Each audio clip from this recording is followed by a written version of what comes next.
What's going on, guys? One Chains Gaming back here with another video. We are back with the podcast here.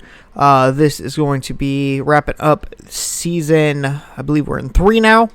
Obviously, we'll have like super packs and stuff later this week, but I figured since obviously this was the week of 250k quals, this was the week of the 6 limited, this essentially wraps up season 3, so we'll just call this kind of the season 3 finale. The only thing we might see that's technically still in season 3 will be the cards we get on Tuesday, theoretically, if we get NBA 75th. But obviously, before we get into this week's podcast, as always, make sure to like and subscribe if you are on YouTube. If you are on Spotify or wherever you get podcasts where you just have to hear my annoying voice and not see any of the cards, then obviously make sure to give us 5 stars and you guys can comment annoying face on those. But for today, we only got 2 different content drops. They were pretty good content drops. We will talk about them, and then we will also talk about I did end up playing in the 250k quals this weekend, so we will talk a little bit about that run as well. But first, let's go ahead and start with the Tuesday drop. We got 3 cards this week. Not anything too crazy. James Worthy here did get some noticeable things on him. He has jump shot 22 on normal. Good all-around card, as typical James Worthy cards are. He did also get Hoff Interceptor. If you guys don't know, that is the best badge in the game. And he was about 40k this weekend. He was actually a pretty good price. I did scoop him up in my 250k lineup for this weekend. He was playing power forward for me, and he actually played really well. He got some steals. He played lanes. He shot the ball well, like when I needed him to. All in all, he was pretty good. Another card we got was the Bill Walton. Bill Walton was center only, 6'11", 7'3", had no 3-point hot zones. Could shoot a little bit, was a decent card. I mean, decent interior and stuff like that. Not necessarily a world beater. Jump shot 37, which is the Ricky Rubio jump shot. So, I mean, all in all, it was a good card. Again, not a card that's going to move packs or anything, but it was a good card all in all. And then we got Dave Bing. Dave Bing is just a budget version of the Pink Diamond one we got earlier as an exchange award.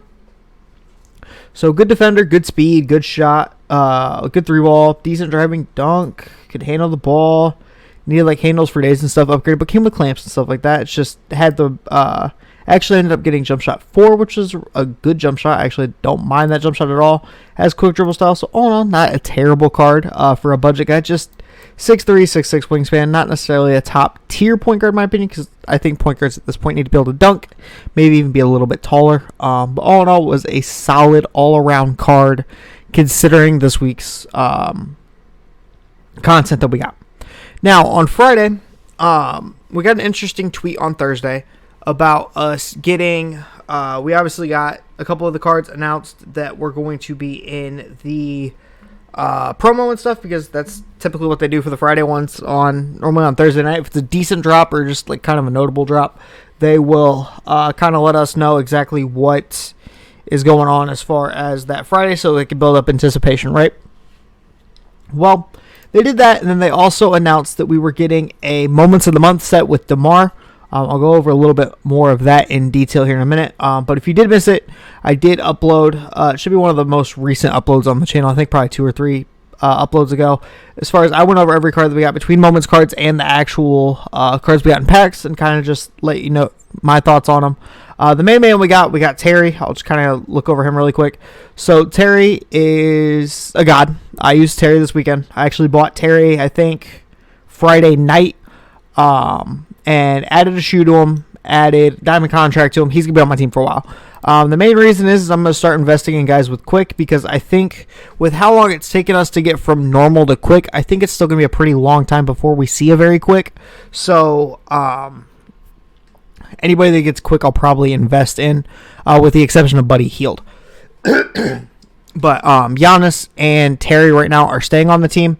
I'll kind of go over exactly what I did with my team a little bit later in the video. But so for this set, essentially what you had to do for the Moments cards, you had to, there were agendas in which you had to complete certain agendas, like score X amount of points in different modes to get these guys, and then these guys had their own challenges to unlock these guys had their own challenges to unlock these guys unlocked these guys, and then you got something out of a diamond consumable, and once you completed all the agendas, it locked in for DeMar.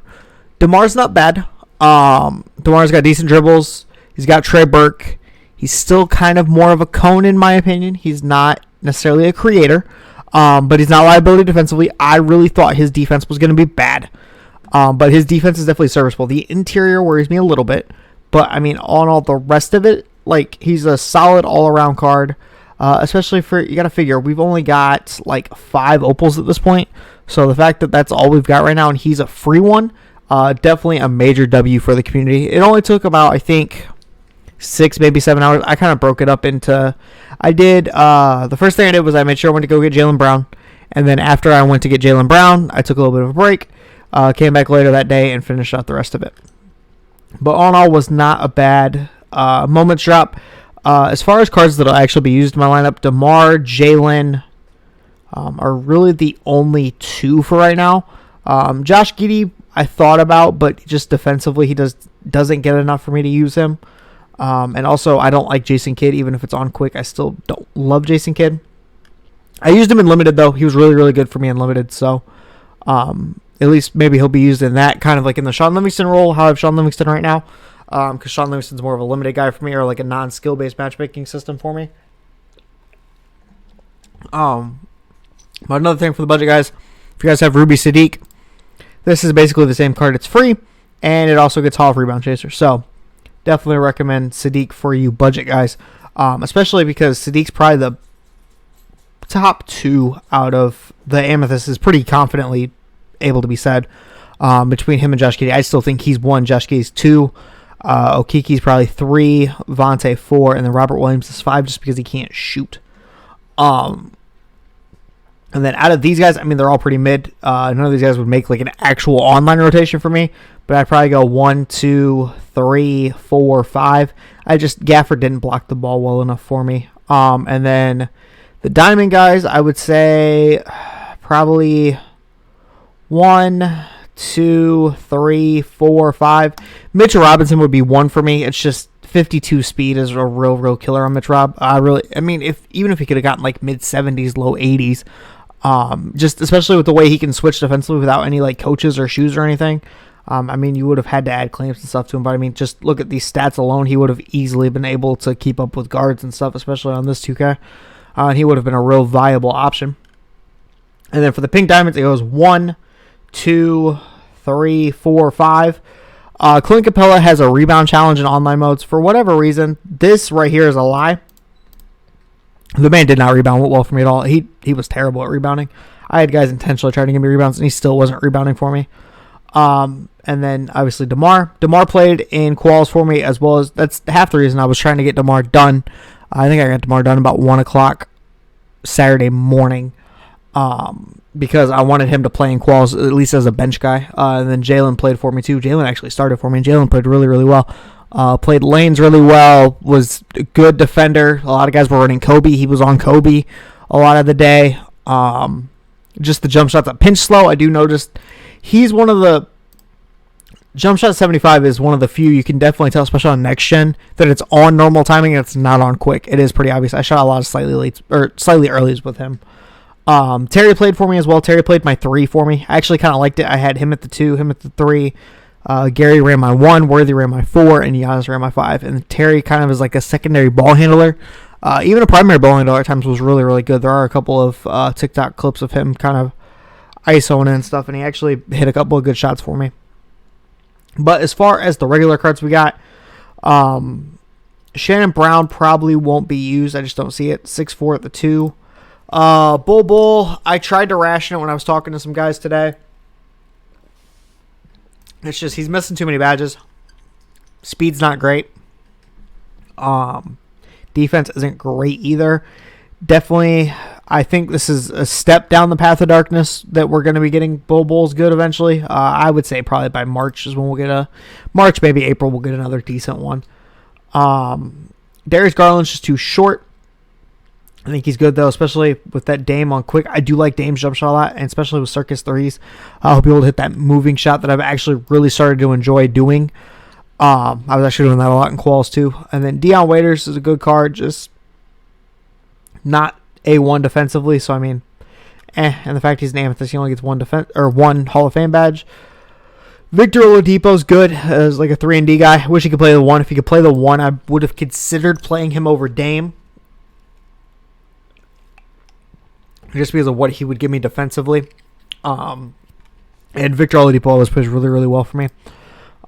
So I would have considered playing him over Dame for quals, but I mean, since he can only play the 2, there's enough 2s and 3s out that it's actually pretty hard. Mike Miller, I will note for the budget guys, I'm probably going to do a budget video this week because I kind of want to see how the pack market does from super packs. As far as kind of letting the budget guys know where to maybe pick up some cards and stuff, Mike Miller is him. I'm not going to lie. Out of everything I've seen, the one thing I will note with Mike Miller is jump shot 22, especially on normal, is a little slow, but he does come with shifty. He's got posterizer. He gets catch and shoot limitless spot up. You can upgrade his clamps. He can get interceptor with a 6'11 wingspan at your 2. He's 6'8. Like, all in all, I think this card's actually really, really good. Especially my coach will have like a 90 perimeter and stuff like that. So I think all in all, you throw a shoe on him and stuff, you add the badges he needs, and I think he can definitely be more than usable. Definitely handles for days and stuff like that on him, but definitely a more than usable card. A very interesting card that I didn't see coming this week. And obviously we talked about these guys. Trey has all of his SIGs. Trey, again, for like just the offline guys or the casual guys, even if he could dribble a little, him and Kemba, just their base SIGs because it's their SIGs are good. I mean, great, they don't have all the elite SIGs and whatnot, but they're pretty good, especially the Pro-Am guys, I think. Pro-Am guards will have a lot of fun with those 2 cards. And then Bradley Beal, just it's Ray Allen on normal. Unfortunately, doesn't get it on quick. He's still got slasher dribble style. Like, the fact that we're still getting cards with normal jump shot timing in January is a little upsetting to me. We're almost halfway through January. We're still getting normal timing jump shots. Is stupid to me. Chris Bosh, again, normal timing. Set shot 7 doesn't look as bad as I thought it would. Still not base 29 by any means, but, I mean, as a pick and pop guy, sure. Just would rather Giannis play center for me because I would rather have speed and more athleticism and defensive versatility, in my opinion. I need somebody that plays lanes better, and just Chris Bosh doesn't do it for me.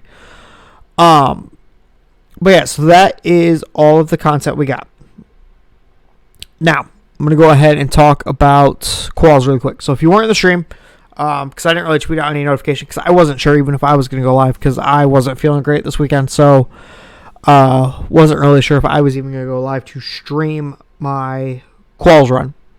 I ended up started streaming about halfway through the first quarter, just because I wanted to make sure that it wasn't going to be one where I play a dude that's like a league player or something first game, and then I end up only streaming one game, and then it's not fun for anybody to watch, right?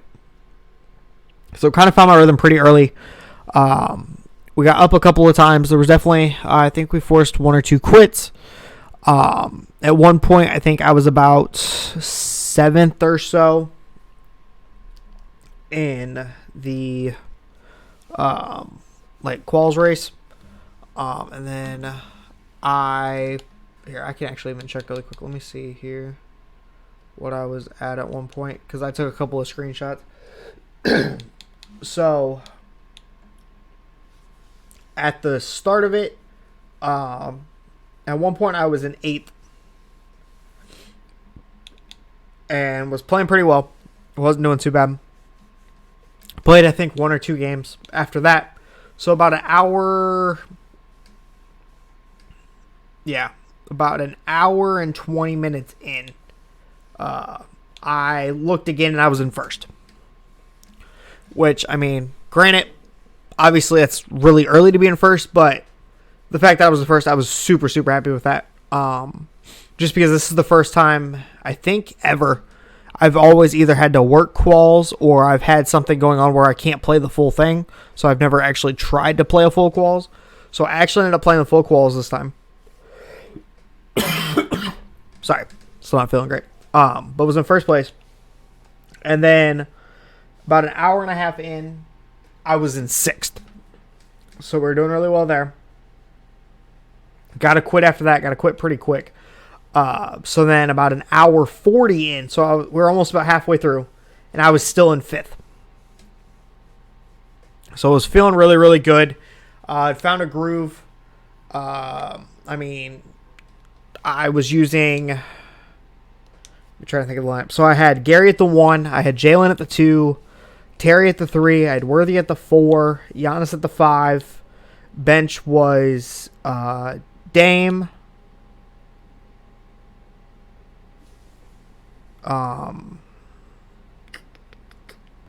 Who did I have run off my bench? I had Dame. I had Draymond was running my 5. I had Paul George at the 4. Like, I was running a really, really short bench, but the bench wasn't playing very much for me because what would happen is I would start a game and we'd be doing really well. I'd get about 15 or so. So I'm like, all right, cool. Bring in the bench. The bench would get up the lead almost immediately. So the bench was only playing like kind of half and half minutes for me just because for whatever reason my bench just wasn't playing well, right? It wasn't a Draymond thing. It was just, I don't know, like Dame being on the court at sometimes is a liability, and I've come to see that a little bit more. But, I mean, all in all, we were playing really well. And then I finally faced a dude that had, like, just the fully stacked, like, you could tell, badged out, shootout, just full lineup. Dude was pretty good. I can't remember his name, unfortunately. But about midway through the first quarter, we were down about, I think, like 10 to 15. And I could just kind of tell where the game was going. I didn't want to stall the dude because I didn't want to be that guy that ended up stalling him or whatnot. And so, quit out the game. Knew I didn't have enough points or anything, so I just left for the day. I didn't think anything of it. Took a little bit of time off. And then got home. Ended up selling most of the team off. So, like, Worthy that I had bought the day before. Paul George that I bought the day before. A lot of those guys got sold off. So, right now, the main team is looking like Gary at the 1. Terry at the 2, DeMar at the 3, still running Jonathan Isaac. Jonathan Isaac's going to run my 4 for me, and then Giannis at the 5. And then my bench is Dame, Jalen, the Amethyst Mikhail, Amethyst Sadiq, and Amethyst Evan Mobley. Just because obviously my bench still doesn't tend to play a lot for me. If anything, I wish DeMar could play the 2, because then DeMar would play the bench 2 and Jalen could come in and start. Just because I like Jalen defensively. That's kind of why he's paired with Dame right now, just because I feel like Gary Payton and Jalen, it just didn't make as much sense. Like, sure, Jalen was playing lanes and stuff, but I feel like Jalen's best on ball, so having him out there with Gary was just kind of a waste. But I knew going into quals that I wasn't playing my bench a lot, because when I was scrimmaging guys, I just, naturally my starters play more, just because I'm more comfortable with Giannis more than anything else. So that's why they tend to play more, just because I'm more confident in Giannis making swings and things like that. But yeah, so that was my run. It wasn't necessarily the most eventful run, but it was definitely a run that I was proud of. Definitely will now be shooting for the quals that we get in 6 weeks at the end of Season 4. So right now, I'm going to kind of run more of a budget lineup. Hopefully, we get the news as far as who the token guys are, because once we figure out token guys, whoever the token guy that I like best, that guy will be in my lineup, because I have right now about 908 tokens, so I'll have enough for the Opal and one of the Pink Diamonds possibly, as long as the Pink Diamond's good. If the Pink Diamond's good and I feel like the Pink Diamond will make my team for a while, hopefully it's like a bench 4, or maybe just a 4 in general. I feel like the 4 position is kind of my weakest spot right now. But as long as it fits that position, then that'll probably be, ideally I need the Opal to be probably a guard, because I would kind of like to get Dame out of the lineup right now. Dame's cool, but I just think that Dame is starting to become more of a defensive liability, because I was running into guys like Magic and stuff, and it was just more noticeable that Dame was just kind of in the way at that point. So ideally, hopefully we get a Opal guard, and then maybe I get like a Pink Diamond that's like a power forward, maybe even a small forward to replace Mikal Bridges, and then maybe I'll put like a rebounding shoe or something on DeMar, and I can get that figured out. I do still need to badge out my DeMar. Terry got a little bit of badges. Giannis obviously has been badged out. But, I mean, all in all, we're sitting on about 240K right now. I do want to wait and see for, like, what we get for content that first Friday. Because I know content's not going to be great. I more so want to see the clutch time reward, the unlimited reward, the limited, I'm not going to bother with. I did get Devin Booker the last time, I believe, Season 2. But then when I saw who it was for Season 3, I didn't bother. Because more than anything, I realized that, especially now that we're starting it later in the year, limited cards are never good to begin with. Just, unfortunately, it's just the way it is, because you have to wait 6 weeks. Just the limited card never ends up being worth it. The one exception is, I believe we got Kukoc last year as a limited reward, and Kukoc was amazing. If you guys don't remember, that was the invincible Kukoc that was like all 99 everything and could play the 3, the 4. Was a really good card. That one was worth it. And then I think we also got like a Moses Malone, but that one really wasn't worth it. I just did that because I was cheap. But Ideally, hopefully, diamond contracts go back up so I can start flipping some of those, because I've got about 20 of those sitting in my collection. Actually, a little more than 20. So hopefully I can start flipping some of those into MT, so I actually have MT in hand. And then hopefully we'll start building up this lineup, because probably I might go all in for Season 4 for quals, just to see. Now that I know at least if I can get about halfway through with decent matchups, I can get to first place. Now that I know where that bar is, and now that I've seen it physically happen, I feel a little bit more confident in actually trying for it. Because before, the big thing was I was always kind of keeping a budget team just in case, because I didn't want to go out there and spend all my MT and then end up not making it and whatnot. But now that I've seen kind of where we're at right now, I probably will end up trying to go all out for Season 4. So hopefully we get good rewards for that. The big thing that I'm concerned with is I have terrible RNG with the triple threat cards this year. I actually had pretty good RNG luck last year with the triple threat guys. I can't remember who a couple of them were, but I get most of them. So hopefully we get decent ones there, because I still haven't gotten Calvin at. I didn't end up getting Paul Silas or anything like that. So I do definitely need to still see if I can get those. I think that's one of my power forwards kind of bad the way it is. Clutch time, I'm hoping we get a good reward for it for Season 4. Unlimited again. Like, I got J Rich this season, I mean. Ended up going on like a pretty decent streak to get him. I think we were like 16-0 or something for that last couple of stretches there to get him. He won't play for me though, just because shooting guard, small forward right now. I mean, I figure Jalen, you've got Terry. DeMar plays the 3. Kelly plays the 3. Like, there's just a lot of guys out there that play those positions. If anything, I think power forward and center is kind of where we're lacking at right now in 2K. Maybe even point guard a little bit, just because it's either you go with like the tall guys that are missing some badges and stuff, or you go with the shorter guys. But I mean, as of right now, Dame's really the only guard I have that would be expendable. But yeah, so that is going to wrap it up for this week's podcast. I know I rambled a little bit, guys, but it's just kind of how these things go. That's what happens when I'm a solo host. I kind of go off on my own tracks. But as always, make sure to like, comment, and subscribe. I will catch you guys next week with the next one. And yeah, see you then. And hopefully we'll be going over the new Season 4 content at that point. So, peace.